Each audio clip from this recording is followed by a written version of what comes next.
lecture du jour, bonjour. Et ce matin on continue dans les Proverbes, chapitre 16, 17 et 18. Encore, je le dis depuis on est dans les Proverbes, mais il y a tellement de paroles de sagesse qui sont vraiment des guides pour nos vies. Voici moi les quelques versets que j'ai retenus ce matin. Le premier d'ailleurs du chapitre 16, les humains font des projets, mais c'est le Seigneur qui prend les décisions.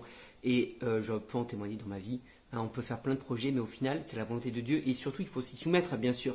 Parce que si on insiste, on peut toujours aller quand même dans la direction qu'on a choisie. Mais voilà, on fait des projets, mais au final, et même sur le plan global, on fait des projets, mais c'est l'Éternel qui prend les décisions. On peut le voir avec, par exemple, la tour de Babel dans la Bible. Les humains avaient fait un projet, mais c'est le plan de Dieu qui s'est accompli.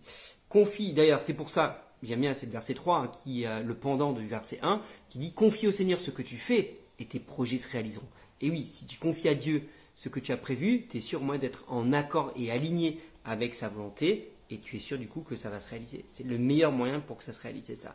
Verset 30 du chapitre 16, quand quelqu'un ferme les yeux pour préparer un mauvais coup et qu'il se pince les lèvres, il a déjà fait le mal. Et pour moi, ça fait clairement écho à ce que Jésus dit. Jésus dit dans les évangiles, si vous avez appris que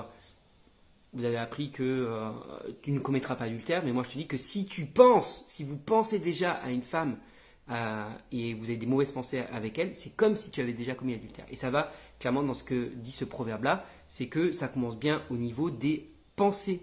Si tu y as pensé, c'est que déjà, c'est comme si tu l'avais fait. Aux yeux de Dieu, c'est exactement pareil. Donc c'est pour ça qu'il faut apprendre vraiment à contrôler ses pensées, parce qu'on sait très bien que si tu nourris une pensée, cette pensée finira par devenir une action. Donc, contrôle tes pensées et demande à Dieu de renouveler tes pensées. Et c'est pour ça que c'est important de bien nourrir ses pensées. Nourris-les avec la Bible, nourris-les avec la louange, nourris-les avec toutes ces choses-là. Si tu les nourris avec forcément de la violence, de la haine, et comment on les nourrit, si tu auras des choses violentes, choses avec de la haine, avec de l'orgueil, de l'impudicité, de la nudité, toutes ces choses-là, forcément ça va nourrir tes pensées dans ce sens-là. Et ça t'entraîne de mauvaises choses. Voilà, donc contrôle tes pensées, nourris bien tes pensées.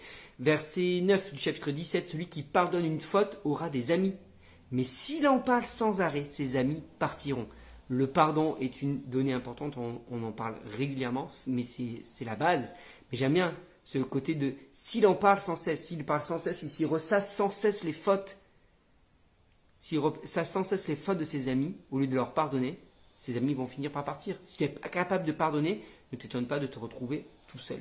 C'est ce que dit un peu ce proverbe-là. Verset 19 du chapitre 18, il est plus difficile de rencontrer un frère qu'on a offensé que de prendre une ville bien protégée. T'imagines le niveau un petit peu ? Les disputes ferment le cœur comme les verrous ferment les portes d'une ville. Voilà, donc là une fois de plus c'est sur les relations sociales et l'importance d'avoir de bonnes relations, de pardonner, de ne pas provoquer de disputes, et si tu en as, de se réconcilier avec ton frère, parce qu'ils disent ce sera plus difficile de rencontrer ton frère que de prendre une ville protégée. Ça, j'aime bien ce proverbe-là. Donc voilà, je ne sais pas toi quels sont les versets qui t'ont interpellé, n'hésite pas à me le dire. Il y en aurait eu beaucoup d'autres, franchement, parce que j'en ai juste sélectionné quelques-uns qui, pour moi, m'interpellaient plus que d'autres ce matin. Mais n'hésite pas toi à me dire ceux qui t'ont interpellé. Je te souhaite une bonne journée.